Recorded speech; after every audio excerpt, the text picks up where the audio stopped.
Ahora bien, hubo un silencio de muchos de sus colegas porque ya se sabe que no se le da credibilidad científica a la noción de que los recuerdos son heredados, de que uno podría recordar lo que hizo un ancestro que vivió, por ejemplo, en la época de Cleopatra o algo así. Pero la importancia de este episodio es que uno de los evolucionistas líderes del mundo se tomó el tema en serio y trató de explicarlo, aunque no hizo un buen trabajo. Una mejor explicación sería que la Biblia tenía razón, que el hombre y el dinosaurio vivieron juntos y que lo que vemos son leyendas corruptas de una época pretérita en la que los humanos y dinosaurios interactuaban. Algunas personas vieron llegar a Danny. Era inmenso, con escamas y una larga cola, y huyeron gritando: ¡Dragón, dragón, sálvense! Danny gritó: ¡regresen! Pero sonaba como un rugido. Eso los hizo correr más rápido. Las historias de los enormes dientes y garras de Danny se extendieron por todo el país. Si realmente son historias basadas en la memoria, eso implica que en algún punto algún humano vio un dinosaurio. En el Monumento Natural Bridges, en Utah, hay inscripciones y petroglifos realizados por los indígenas que incluso un evolucionista dirá que son ejemplos de libro de texto de un dinosaurio o saurópodo. Enviamos a un equipo al lugar para fotografiarlos y hacer impresiones de ellos, y realmente son muy parecidos a los saurópodos. Por supuesto, los evolucionistas dijeron que no, que debía ser algún animal mítico. ¿Por qué? Porque los dinosaurios no convivían con los humanos. ¿Cómo lo saben? Para mí, este tipo de evidencia, cuando hablamos de las leyendas de dragones, muchas de las descripciones de los dragones coinciden perfectamente con lo que llamaríamos dinosaurios. Y muchos de los petroglifos de dragones o pinturas rupestres de ellos en el mundo lucen muy similares a los dinosaurios que existen en el registro fósil. La fecha exacta es 1186 después de Cristo. Y es un templo de piedra en el complejo de Angkor Wat, en una región selvática de Camboya, en el sudeste asiático. Hay una gran cantidad de tallados en piedra y animales que no son familiares hoy en día. Además de la mitología hinduista y budista, hay uno que luce muy similar a un estegosaurio, tal como se ha reconstruido de los fósiles por los científicos. Y la pregunta que surge es: ¿cómo hicieron quienes tallaron la piedra hace 800 años para representar un estegosaurio tan hermoso sin tener el conocimiento de las enciclopedias actuales? Y la conclusión clara es que conocían a esas criaturas porque estuvieron vivas en la misma época. A menos que el animal estuviera vivo, ¿cómo representaron la anatomía tan correctamente?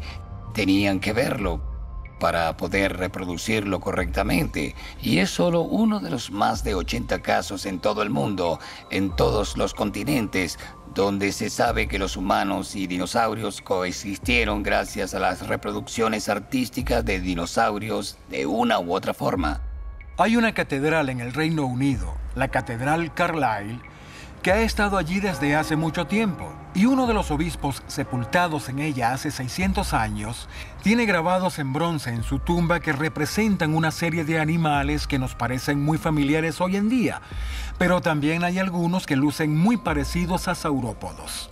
De hecho, cualquier niño moderno los reconocería inmediatamente como dinosaurios saurópodos.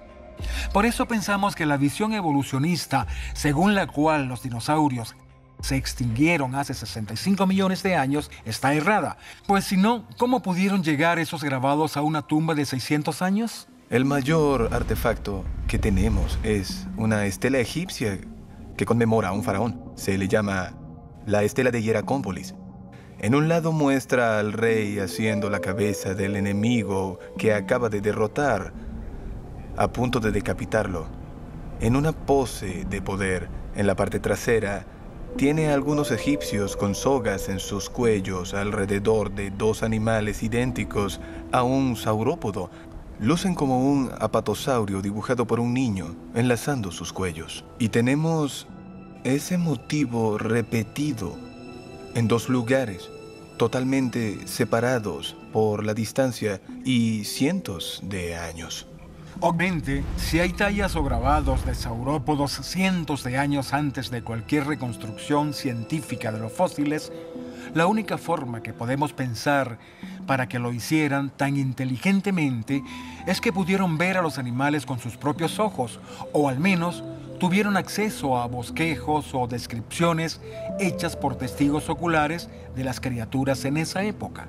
Muchas personas han estudiado el registro fósil y la evidencia de que humanos y dinosaurios vivieron en la misma época, tal como imágenes, dibujos, tallados, trabajos en metal y tejidos que representan dinosaurios. Los indios americanos son uno de los grupos que más hicieron en términos de pinturas y bosquejos. Adrienne Mayer, antes que nada, debemos darle un gran crédito a ella por hacer una gran labor de investigación en leyendas tras leyendas tras leyendas de descripciones de los mismos tipos de criaturas gigantes, terribles, lagartos de trueno, monstruos de agua, descritos en tribu tras tribu en toda América del Norte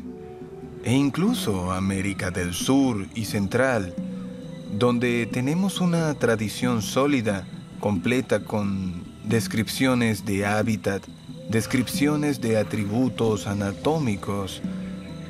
¿De dónde vino todo esto?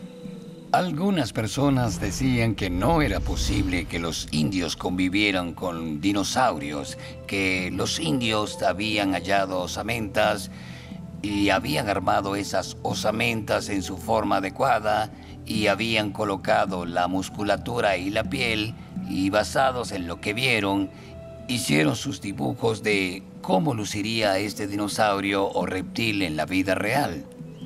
Con todo respeto a las habilidades de los indios americanos, y hay muchas de ellas, sinceramente no creo que la paleontología hace cientos de años fuera una de ellas.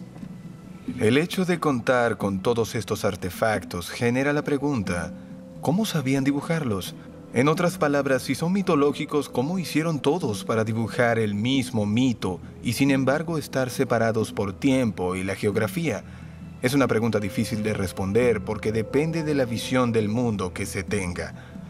Pero si uno reflexiona y se basa en los datos, todo parece sugerir en la superficie que en estos pueblos la gente común se topó en algún momento con criaturas que lucían así. Me han informado que en una cueva en Francia hay una pintura rupestre de un mamut en combate con un dinosaurio y es muy significativo porque aun cuando los mamuts se extinguieron, todo el mundo acepta que existieron juntos porque se han hallado puntas de lanza en fósiles de mamut.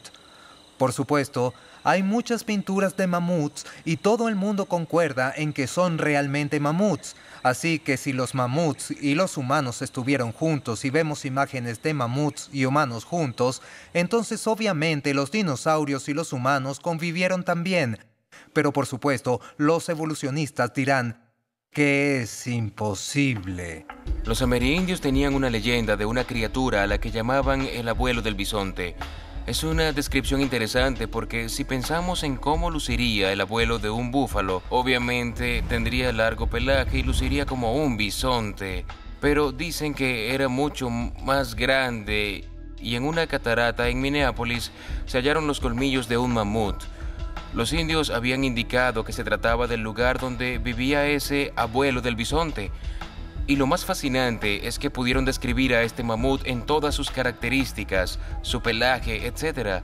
Y la única forma para que eso sucediera era que hubiesen visto la criatura. Y una vez más, vemos que en el tiempo evolucionista las capas de roca representan millones de años, lo que entra en conflicto con evidencia como esta, que muestra que humanos, dinosaurios y mamuts y muchas otras criaturas que hoy conocemos convivían en la misma época. Antes que nada, debemos entender que no fue sino hasta 1822 cuando Gideon Mantell y su esposa hallaron el diente de Iguanodon, que fue el comienzo de nuestra comprensión de los dinosaurios y dio origen a la paleontología moderna. Cuando se hizo el descubrimiento, también se supo de muchos pueblos antiguos que tuvieron un conocimiento íntimo de los dinosaurios, que dibujaron en vasijas, en cerámicas, y en caso de ser cierto, que no tuvieran conocimiento de los dinosaurios, entonces, ¿de dónde salieron todas esas imágenes? La gente fue a la policía y exigió que hicieran algo. La policía reunió sus armas y a sus más valientes oficiales y salieron a ver qué hallaban. Danny estaba aterrorizado. Solo quería hallar un amigo. Estaba muy viejo y había buscado en todas partes, pero no había hallado a nadie como él. Parecía que era el último dragón en la Tierra. Es graciosa la forma en que los historiadores tratan a la historia antigua. Muchos de esos historiadores antiguos escriben cosas que hoy en día los tomamos como un hecho. Pero cuando comienzan a hablar de otras cosas que ellos daban por ciertas, los historiadores mismos las descartan. Por ejemplo, cuando Marco Polo escribe sobre los dinosaurios o Alejandro Magno escribía sobre dragones y lagartijas gigantes que aterrorizaban a su ejército. La historia relata a grandes reptiles descritos como bestias que fueron desacreditados y dados por falsos. La idea de que algunas de estas leyendas de dragones o todas las leyendas de dragones sean solo producto de religiones paganas primitivas inspiradas por el opio es absurda. Ese no es el caso. Incluso tenemos historiadores como Heródoto, como Flavio Josefo, como Marco Polo, que hablan de dragones. Heródoto de hecho escuchó un relato de reptiles voladores y lo verificó él mismo, con lo que demostró madera de un verdadero historiador. 400 años después, Flavio Josefo, un gran historiador judío, también habló de los mismos reptiles voladores. También tenemos a Marco Polo, quien después de su viaje a China, describe un enorme dragón. Lo llama con ese término que se arrastra a lo largo de la arena, dejando marcas. En un punto tenemos que preguntarnos, ¿todos estos pueblos estarán inventando esto? Describieron criaturas que supuestamente estaban vivas en su época. Y según la teoría evolucionista, las criaturas como esas estarían separadas del hombre por 65 a 70 millones de años. Pero por otro lado tenemos a gente respetable escribiendo sus libros de historia. Esto es lo que he visto y lo que he presenciado y suenan a dinosaurios. Creo que debemos oír el testimonio de estos confiables historiadores en su mayoría, pues creo que fueron muy sinceros en lo que describían en su narrativa histórica, y si hablaban de criaturas formidables, no creo por qué haya razón de cuestionarlos. Si el hombre y los dinosaurios nunca vivieron juntos, sino separados por millones de años, entonces debemos decir que todos esos testimonios fueron equivocados. No creo que podamos acusarlos de estar equivocados porque son gente inteligente como usted o como yo que construyeron ciudades antes del diluvio. Sabemos que tenían instrumentos musicales, herramientas de hierro y bronce. Ahora bien, pensar en que antes del diluvio ya contaban con herramientas metálicas implica que tenían que hallar los metales, hacer minería y fundirlos exactamente como hacemos hoy. Así que no deberíamos atrevernos a acusar a los antiguos pobladores de no ser inteligentes o no poseer tecnología. La Biblia usa el término dragones una y otra vez. Habla de dragones marinos y dragones voladores y las descripciones parecen corresponder a grandes reptiles, incluyendo los dinosaurios. Tiene sentido. Si esas criaturas fueron tan dominantes en el planeta antes del diluvio y ciertamente después del diluvio, habrían sido parte muy importante de nuestra cultura. En 1945, un periódico en la ciudad de Geelong, Victoria, Australia, publicó un bosquejo de una criatura que los aborígenes llamaban Bunjip.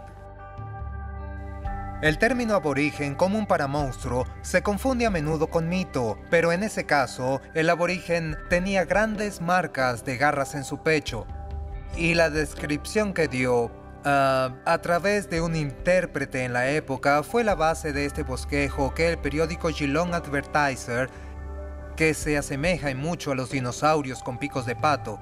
De hecho, se reportó el hallazgo de grandes huesos en esa época, frescos y diferentes de cualquier otra criatura conocida en la época. Y 13 años más tarde, en las antípodas, se descubrió un dinosaurio que fue llamado Edmontosaurio.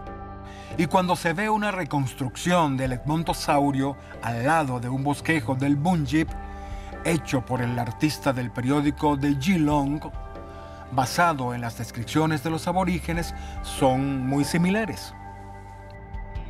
Hay que interpretar la evidencia del presente en relación con el pasado, y lo que yo diría es que hay una fuerte evidencia circunstancial, porque toda la evidencia en relación con el pasado es como la de un forense que trabaja con evidencia circunstancial, y es muy fuerte, lo que confirma la historia de la Biblia de que los dinosaurios y la gente llegaron a convivir.